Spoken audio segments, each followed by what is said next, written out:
So what's the true source of authority? Is it just a title, a piece of paper, or is it something deeper? Today, we're going to dive into that very question by looking at this incredible showdown from 2,000 years ago. Okay, so picture this. A man saves a total stranger's life by giving them CPR. When reporters show up and ask him, why did you step in? You're not licensed. He just turns it back on them with this amazing question. He saw someone in trouble and he just acted. He didn't stop to ask for permission. And that story right there, it just cuts to the heart of it, doesn't it? Where does real authority actually come from? Is it about the credentials we have? Or is it about doing the right thing in the moment? This modern-day dilemma is the perfect setup for an ancient story, where this exact question explodes into a full-blown conflict. All right, so let's go back in time. We're in the Gospel of Mark, chapter 11. The scene is the temple in Jerusalem. And let me tell you, the tension is thick. We're talking just one day after Jesus walked in and flipped over all the money changers' tables, basically shutting down the whole temple business. You can just feel that something is about to happen. And what's Jesus doing? Is he hiding? Nope. He's strolling through the temple courtyards like he owns the joint. That calm, confident presence, it was a massive, unspoken challenge to the people in charge. A showdown was pretty much inevitable at this point. And sure enough, here they come. The establishment shows up, and they are not messing around. This isn't just a couple of angry guys. This is a full-on delegation from the Sanhedrin, the highest court in the land. You've got the money guys, the theology experts, the social leaders, basically the entire power structure rolled up to confront him as one. They waste no time, right? They hit him with this two-part question and listen carefully to what they're asking. They don't ask, hey, why did you do that? Or, was what you did the right thing to do? No. They're asking to see his paperwork. They want his credentials. Who gave you the official permission to do this? That's all they care about. Okay, so to really get what's happening here, we need to understand two different kinds of power. The first is what the Greeks called dunamis. Think of it as raw power, inherent ability, the kind of energy you'd see in a miracle. Now, Jesus had already shown plenty of that, and they couldn't argue with it. So they go after something else, his exousia. That's legal authority, official permission, a license. It's like they're saying, okay, we see you've got the power, but where's your permit? And let's be real, this wasn't just some high-minded theological debate.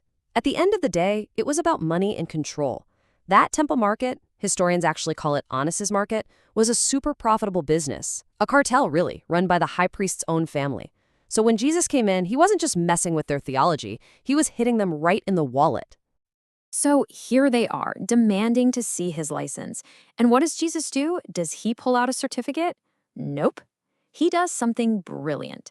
He completely turns the tables on them with a single question of his own, a question designed to expose what's really going on in their hearts. He asks them about John the Baptist. Now, at first, it might sound like he's just changing the subject, right? But he's not. It's a genius move. He's forcing them to answer the very same question they just asked him. Where does real authority come from? From heaven or from human systems? And since John the Baptist had pointed everyone straight to Jesus, how they answered for John would reveal how they really felt about Jesus. I mean, it's the perfect trap. Think about it. If they say, oh, John's authority was from heaven, Jesus would immediately say, then why didn't you believe him? Boom, they'd be condemning themselves. But if they say, oh, it was just for men, they'd have a riot on their hands because the crowds absolutely loved John and believed he was a real prophet. They were stuck, completely and totally cornered. So what do? Their response, or really their non-response, tells you everything you need to know. This wasn't a case of them being confused or needing time to think. It was a cold, hard calculation to save their own skin. The Bible says they discussed it among themselves, but don't picture some noble search for truth. This was damage control, a political huddle. They weren't asking what's the truth here. They were asking what's the safest answer, which one protects our jobs and our reputation.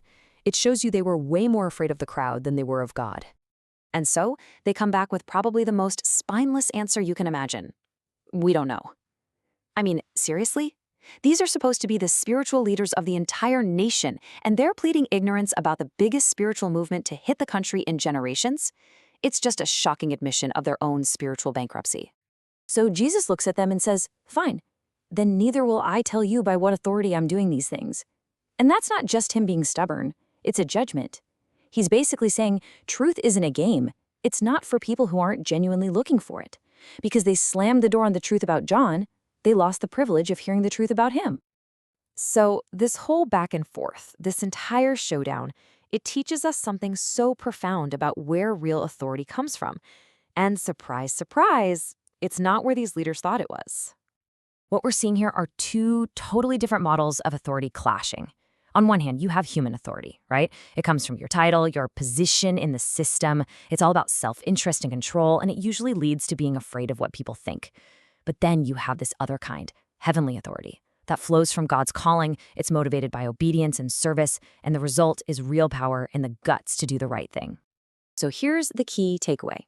Real, authentic authority, it's not something you can just seize for yourself or demand from others. It's not about a degree on your wall. It flows out of something else entirely, a deep, radical obedience to a higher purpose. And look no further than the main characters in this story, right? John the Baptist. His authority came because he was completely obedient to his wild mission out in the desert.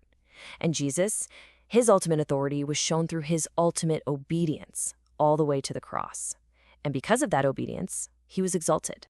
And this brings us to this incredible paradox that's really at the heart of the whole thing. The greatest, most lasting authority, it isn't found in being the boss, in ruling over people. It's found in the exact opposite. It's found in serving, in submitting, in obeying a mission that's bigger than you are. So we circle all the way back to where we started, with a question for you.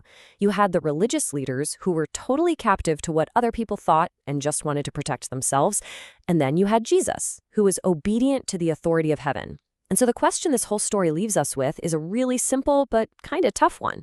When it all comes down to it, in your life, whose authority do you truly obey?